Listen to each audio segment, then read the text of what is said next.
we doing okay, Rick? Got it. Well, You got it. We had to take 17.9 off, right? And then take 17.10 and Put get it it in. place. But you managed. Yeah. Wow. Brilliant. Brilliant. Nice. This is the last one. Yeah. He does perspective pieces, so it looks like a tree from different angles, but then when you see it right on, it actually makes a brain. So this one, depending on how you're viewing it, you'll see different things, which is a really neat concept.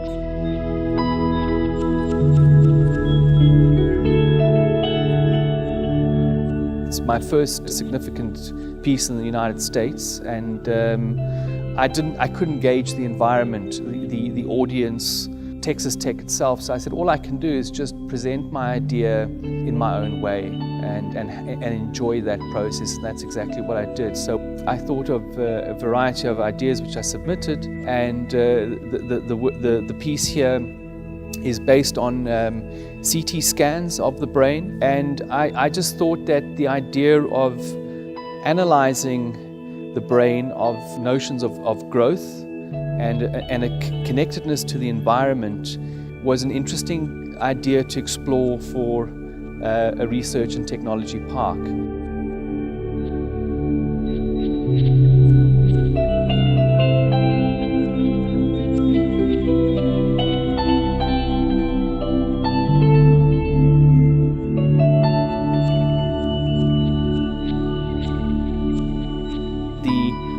Projection of the brain into 3-dimension, a distorted projection that only culminates into a coherent image of the brain from one viewpoint is a strategy or a method I've used in a number of my works. And what I enjoy about that is, in sculptural form, is that something has a kind of image or presents information that you can read or perceive from certain angles, but then it becomes more abstract or fragments from other angles.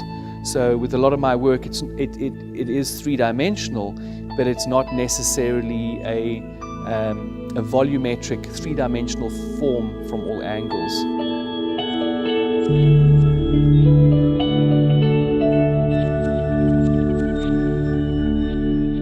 The fact that we were fabricating it in South Africa with the knowledge that you have to disassemble that, fit the components into a container, ship and transport to America and to Lubbock, and then assemble it without too much time on site.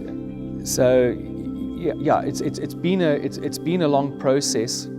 It's once again, it's a learning curve. Sometimes we can rely on past experiences, but often there's always new territory, new things that I'm learning, and with the specialists I work with, things that we have to resolve.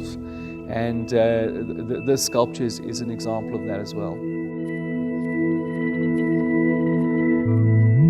I find that once the project is complete, I have this slight feeling of detachment. I don't know where I stand. You have feelings of satisfaction, that you're happy, you may be happy with the work, but you don't really understand where it sits in your head.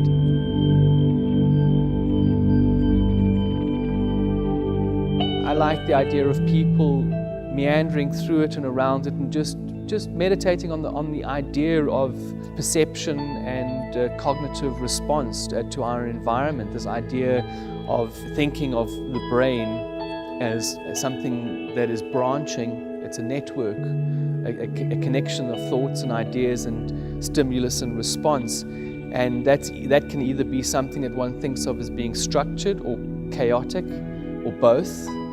And that's really the key part of it, is that we can't just rely on great thoughts independently anymore. We need them to be considered in relation to what is their impact, what is our impact on our environment, and what is the future of that? What is our world going to be in the future? So that's really the message, and hence this brain of thought is connected to, it's reliant on and impacting on the environment.